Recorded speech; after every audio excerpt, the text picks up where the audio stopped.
Hi, my name is Jeff, and I'm the Tropical Garden Guy.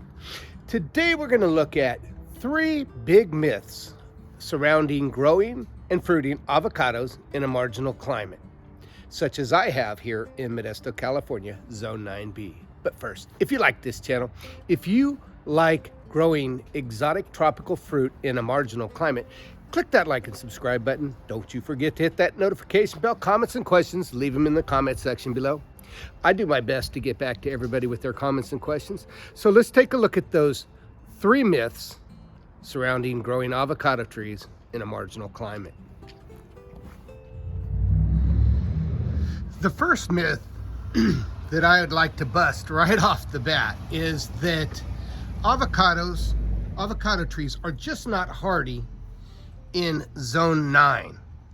And I'm in Zone 9B, and we are in the middle of winter. Actually, I consider it late winter, as this is January, late January, and we're just 2 days away from February.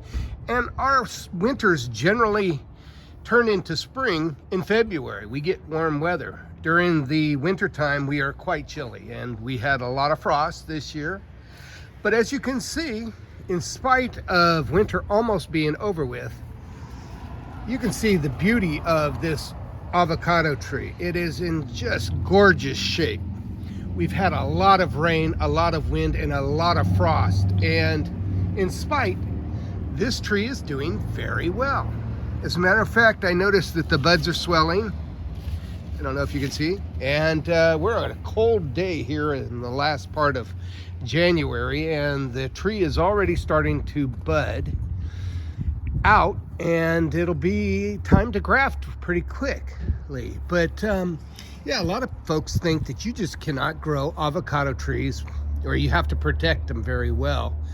And that's just not the case that I've found here in Modesto, California. You can take a look at this tree. This tree is probably 5 or 6 years old.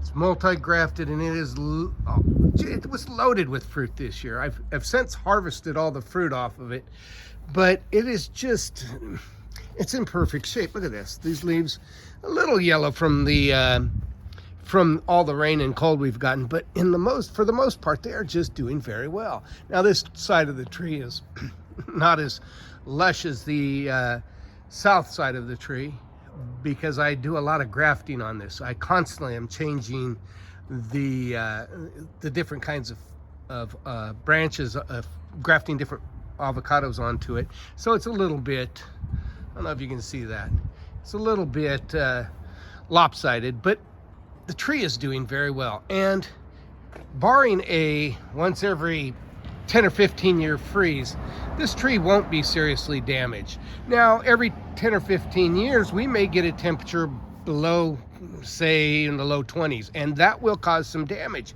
But believe it or not, avocado trees, once well established such as this, do very well. They recover very well. I mean, there's an avocado tree in Oroville that's over 100 years old, and it has been through temperatures below 15 degrees, and it's just huge. It's as big as a city block. So avocados do take some cold, some serious cold, once well established, and they have a big canopy such as this one does.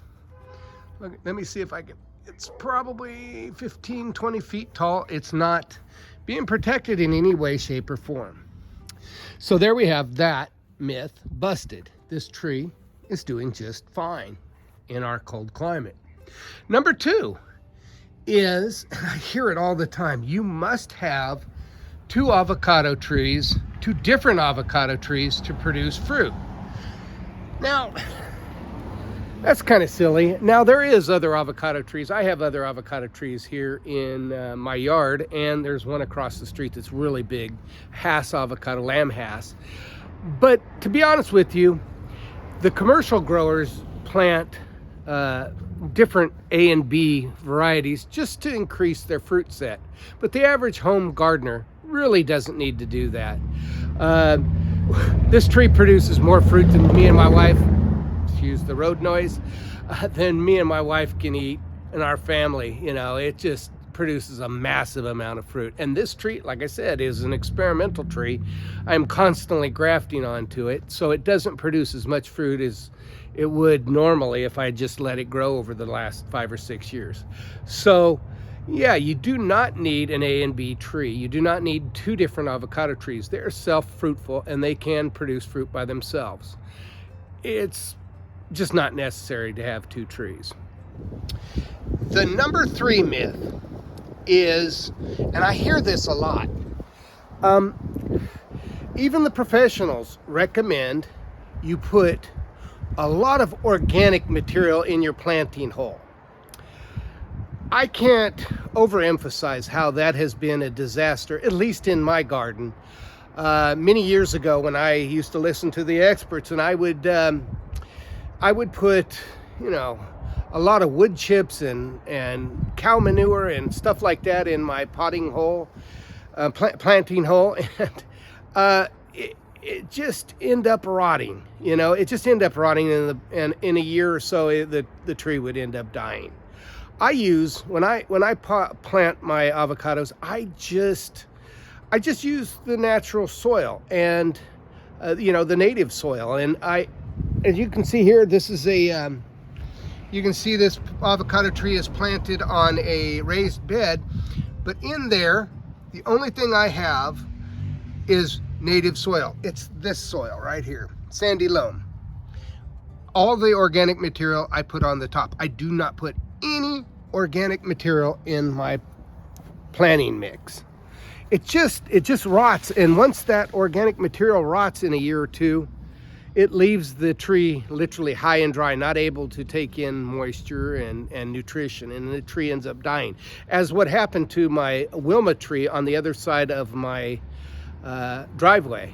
The planting raised bed, once all the organic material that I had planted in with put into the soil, once it rotted away, it left the tree unable to take care of, you know, take up nutrients and stuff. So it ended up suffering, and I removed it last fall. It's in the process of growing back, and I will regraft that tree.